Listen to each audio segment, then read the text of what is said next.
Shalom, all praises to Yahweh, Ba'ashem Yahushai, Ba'ashem Rakakudash. Double honors to the apostles and elders of Great Millstone that rule well, blessings to the hopeful elect, teaching this word in all sincerity and in truth. It's your brother Carl Bayer from the GMS England camp, coming back at you with another video, and pretty much stumbled across this information here on the BBC. And this is pretty much Esau's tongue falling upon himself. And it's titled The Mysterious Other Petra, which you know anything about Mount Petra, that's where, Esau was dwelling at. Okay, pretty much in Mount Seir. Alright, and in fact, I got a map here to show you. Because, scripture says prove all things. And as you can see, it says Edom. Why is it doing this shit? Let me see here. Here we go. Edom. Right, you got the kingdom of Israel there, right, and in the south of Jerusalem, what do you have? You have the kingdom of Edom. Okay, this shit keeps freezing. Well, let me zoom in, and then you can see Petra at the bottom, right there, amongst the kingdom of Edom, and it's there. You can see it in yellow on the map. All right, and that's where Esau was dwelling, man. Esau, Edom. All right, but what I'm gonna do is I'm gonna go ahead and play you this clip, and as you can see, it's called the Forgotten Other Petra.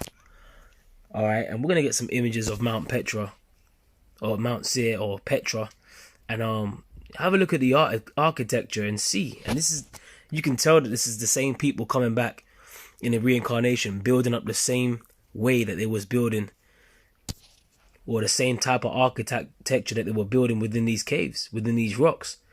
Okay, so I'm going to go ahead and play you this clip right here. Kind of southern capital for the Nabatean kingdom, whose main capital was, of course, Petra in current Jordan. There are a lot of rock-carved tombs, very monumental, basically the same type of tombs that we have in Petra. The Nabateans were... Same type of tombs that they have in Petra, which they say, the main capital was Petra, alright, of these so-called Nabateans. Now, what I want to do is I want to go ahead and type in Petra, to show you a bit of what the architecture was like in Petra. Now, when you go to Petra, which is located in Mount Seir, right, which belonged to Esau, Edom, you can see this architecture right here, man. Check this out. You can see the Roman type pillars, all right, which they're gonna go on and tell you exactly what the architecture was like. Check this out. The link between the Arabian Peninsula and the Mediterranean world. So their architecture bears a significant Greco-Roman and Egyptian imprint. Woo! So their architecture bears a significant Greco-Roman and Egyptian imprint, which if you know anything about history, you know who the Greeks and the Romans were. They were Edomites. Alright, and if you know anything about the Greeks, back in the time of Alexander the Greek, the scriptures speak about in 1 Maccabees. In fact, let me go ahead and get this. In 1 and 7, it says, so Alexander reigned 12 years and then died. And his servants bare rule, everyone in his place. And after his death, they all put crowns upon themselves. And so did their sons after them many years. And evils were multiplied in the earth. Why? Because they're the wicked that the Bible speaks of. And it's nothing new. Like, the earth has been given into the hand of the wicked in these last days. Okay, Esau, Edom is still in rulership to this day. Right? And there came out of them, Salakia, a wicked root, Antiochus, surnamed Epiphanes, son of or some say Antiochus, Antiochus the king, who had been a hostage at Rome, and he reigned 137th year of the kingdom of the Greeks. Right? So what did it just say? Evils were multiplied in the earth. And they like to say civilization started with the Greeks, but guess what? This architecture bears a similar resemblance to the Greeks and the Romans, which they were Edomites. Okay? And this is nothing but the Roman Empire reincarnated. This is the deadly wound being healed. Alright, this is showing you that. And I'm going to play a bit more of the clip because you're going to see something else, which is a dead giveaway in this video. Talking about a certain bird that they reverence over here, or that's carved in this rock. And this blew my mind, man. Check this out. You can see how big is their relationship with the Roman. Through the columns, the eagles. Woo! How big is through the columns and what? The eagles. What do you see there, brothers? The eagle, right at the top, they reverence the eagle. How big is their relationship with the Greeks because of the triangles and with the eagle? Let me play that back, man, because this is Esau's tongue is falling upon himself.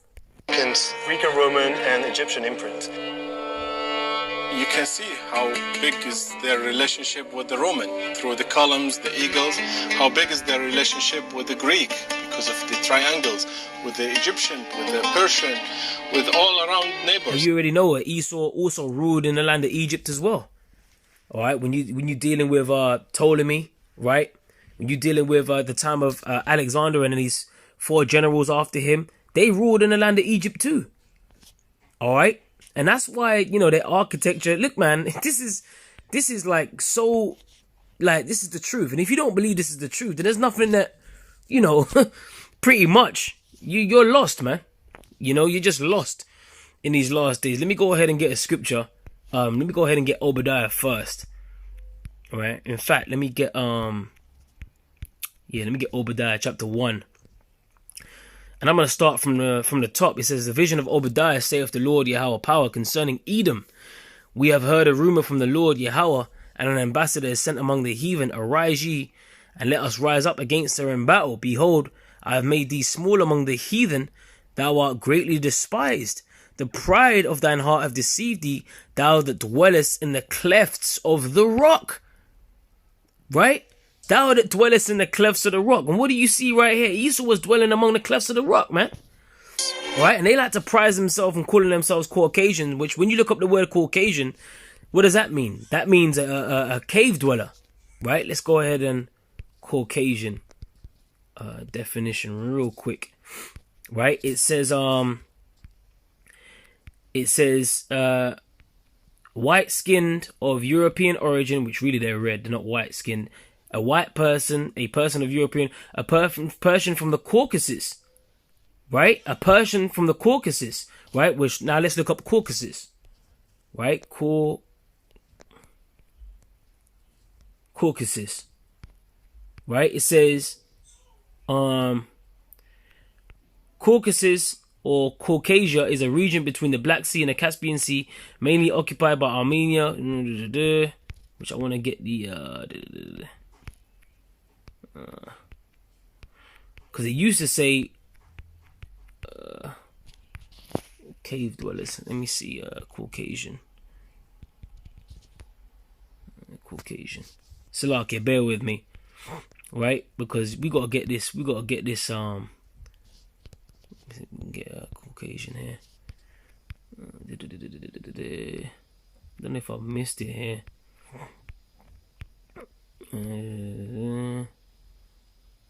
Caucasians, which is people dwelling among the Caucasus Mountains. They used to say that.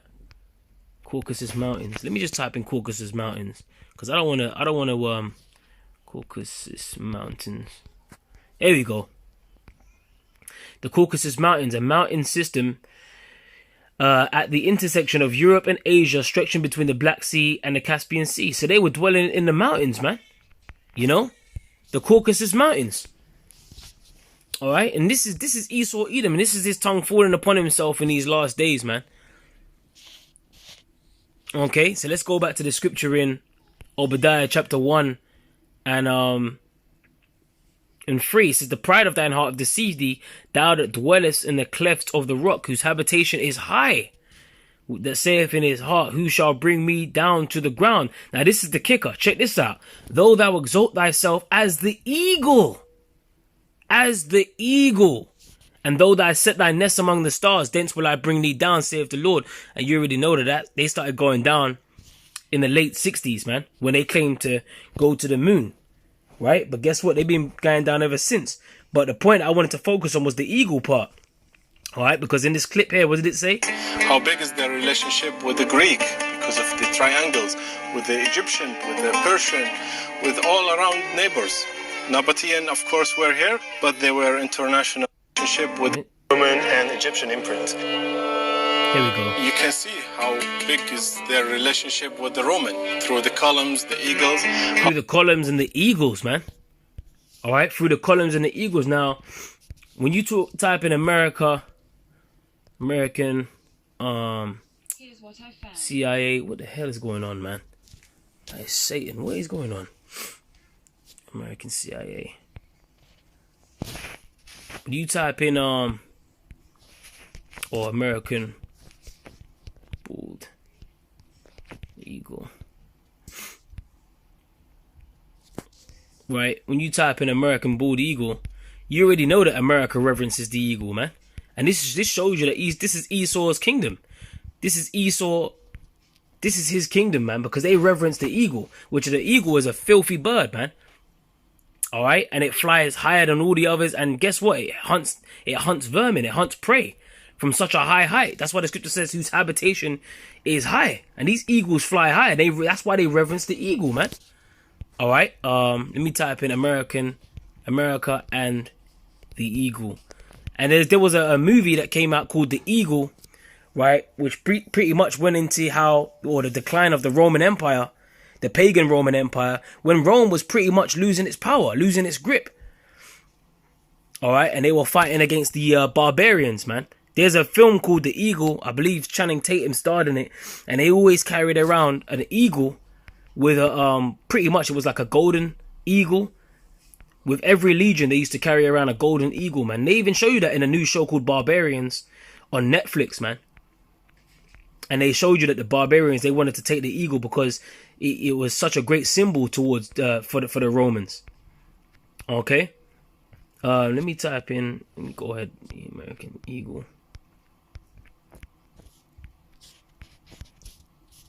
My shit keeps freezing. What is going on with this? That is Satan. Give me a sec.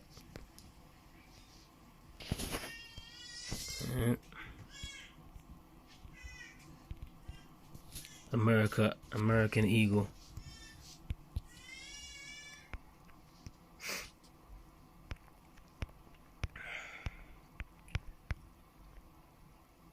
There you go.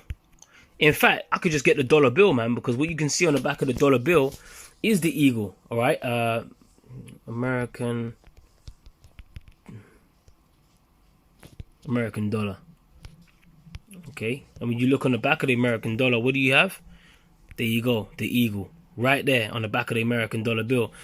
And I actually have one with me as well, man. All right, in my wallet, and I always bring it to the camp just to prove that, you know, pretty much this is talking about Esau, Edom, because they reverence the eagle. All right, but not only that, the scriptures speak about spiritually Sodom and Egypt. They also have the pyramid on the back of their dollar bill as well, man. All right, because Esau reverences the ancient pagan gods of old, man. All right, so this is pretty much, you know, Esau's tongue falling upon himself in these last days, man. All right, their tongue shall fall. See if we can quickly get this scripture. All right, this is Psalms chapter 64. Let me go ahead and pull it up in the blue letter. Psalm chapter 64, and you can start from the second verse on that. Right, this is Psalm 64 and 2. Hide me from the secret counsel of the wicked, which who is the wicked according to the scriptures? Esau, Edom. You can read that in Malachi 1 and 3 and 4. Right, they're known as the borders of wickedness, man. Right, that's who the wicked is. From the insurrection of the workers of iniquity, who whet their tongue like a sword and bend their bows to shoot their arrows, even bitter words, that they may shoot at the secret imperfect, and suddenly do they shoot at him. Right, that's not the scripture I wanted. Let me go to verse 8, straight to the point. Right, this is verse 8. So shall they make their own tongue to fall upon themselves. All that see them shall flee away. All right, so we're living in a time where Esau's being laid bare in these last days, man. All right, and his shame is being seen.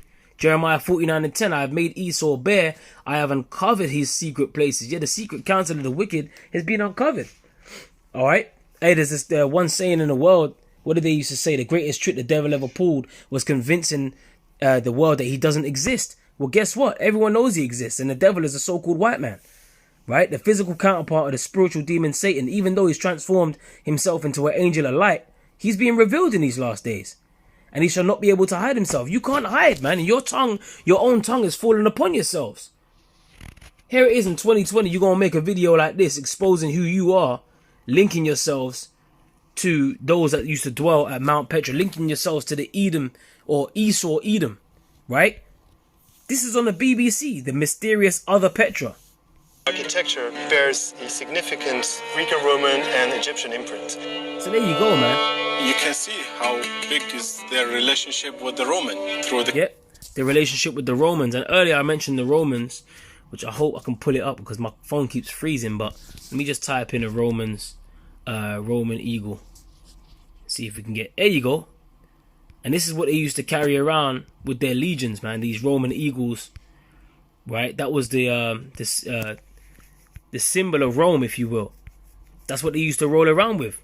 And like I said, I mentioned they had that film, The Eagle, right? And starring Channing Tatum. And this is it, man. The Eagle. All right. It says, in a bid to restore his father's honor, Marcus Aquila, the young Roman soldier, arrives in Britain to find his legion's golden emblem, right? Which disappeared years ago under mysterious circumstances. So they used to roll around with a golden emblem, which was the Roman eagle. Let's look at that word emblem and see what that means. All right, an emblem, it says a heraldic device or symbolic object as a distinctive badge of a nation, organization, or family. Right? It says a thing serving as a symbol of a particular quality or concept. Right? Going back to Obadiah chapter 1, just to round the lesson off. What did it say? It said, Obadiah 1 and 4, though thou exalt thyself as the eagle, and though thou set thy nest among the stars, thence will I bring thee down, saith the Lord. You can't deny that this ain't the Edomites that this is talking about right here. Right? That the scriptures are talking about. It's perfect. It all links up, man. Alright, now let's type in Petra again. We get the images on Petra and look up the architecture and see how it bears so much resemblance with that of the architecture of even the White House. Okay, you can see them Roman pillars right there. Okay, you see the architecture right there.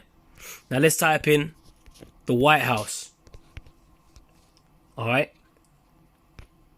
and bingo, what do you have? The same type of pillars, man. Alright, and that's over there in America. And what does America reverence? The eagle. Alright, so this is pretty much, I hope this is being an edifying lesson. Karla Yawash and Yawashai. Hey, their tongue is falling upon themselves, man. The forgotten other Petra. This is on the BBC Real. You brothers, and I'm going to put this video in the comment in the description section, in the post-production, Lord willing. This video was edifying. Till the next time I say shalom.